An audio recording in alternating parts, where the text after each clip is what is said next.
علوی خاندان کا ایک شخص بلخ میں رہتا تھا، جو عجم کے شہروں میں سے ایک شہر ہے۔ اس کی بیوی اور لڑکیاں تھیں اور اللہ تعالیٰ نے انہیں ہر قسم کی نعمتیں عطا کی تھیں۔ وہ شخص فوت ہو گیا تو اہل و عیال کو اس کے مرنے کے بعد فقیری اور تنگ دستی نے آ گھیرا۔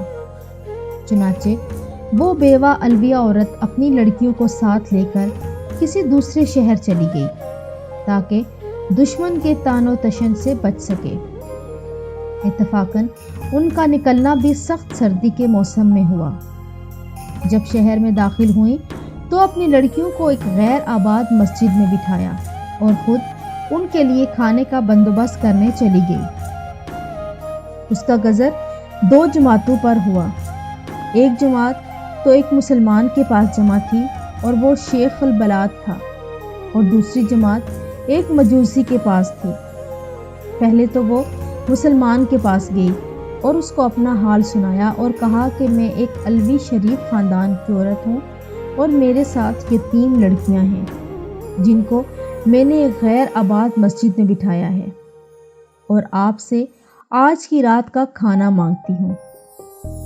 اس نے کہا، کوئی گواہ لاؤ میرے پاس کہ میں علوی خاندان کی عورت ہوں۔ اس نے کہا، میں ایک اجنبی عورت ہوں، اس شہر میں مجھے کوئی نہیں جانتا۔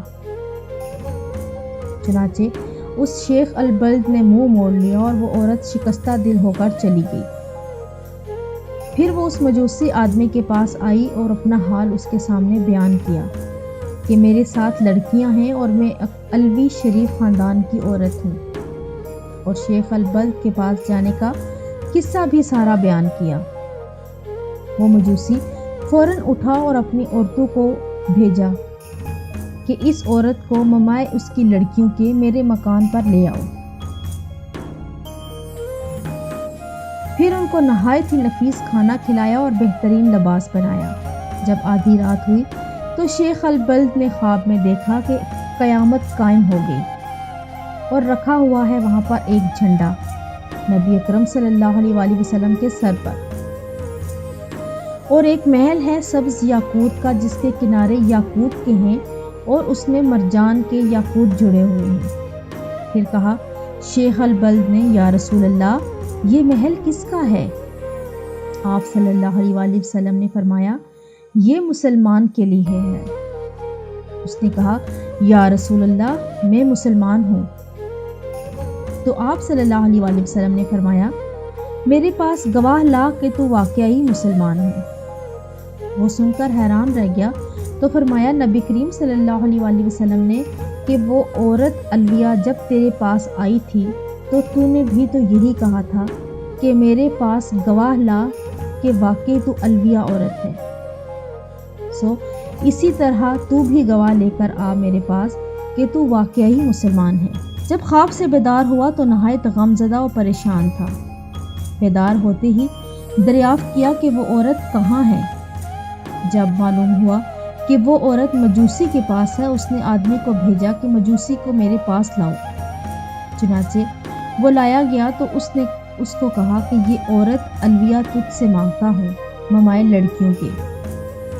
اس نے کہا، یہ کام بہت ہی مشکل ہے اور مجھ کو بلا شبہ بہت برکات حاصل ہوئی۔ اس نے کہا، مجھ سے 1000 دینار لے لے اور ان کو مجھے دے دے۔ اس نے جواب دیا، یہ بہت مشکل ہے، میں انہیں واپس نہیں کروں گا۔ مجوسی نے کہا، جو چیز آپ چاہتے ہیں میں اس کا زیادہ مستحق ہوں، اور وہ محل جو آپ نے خواب میں دیکھا ہے وہ میرے لیے بنایا گیا ہے۔ کیا تم میرے سامنے اپنا اسلام ظاہر کرتے ہو؟ اللہ کی قسم، جب تک میں اور میرا اہل و عیال تمام کے تمام اس علویہ کے ہاتھوں پر مسلمان نہیں ہوئے، رات کو سوئے نہیں تھے۔ میں نے خواب میں اسی طرح دیکھا تھا جس طرح تم نے دیکھا، اور مجھے رسول اکرم صلی اللہ علیہ وآلہ وسلم نے فرمایا کہ وہ عورت علویہ اور اس کی لڑکیاں تیرے پاس ہیں۔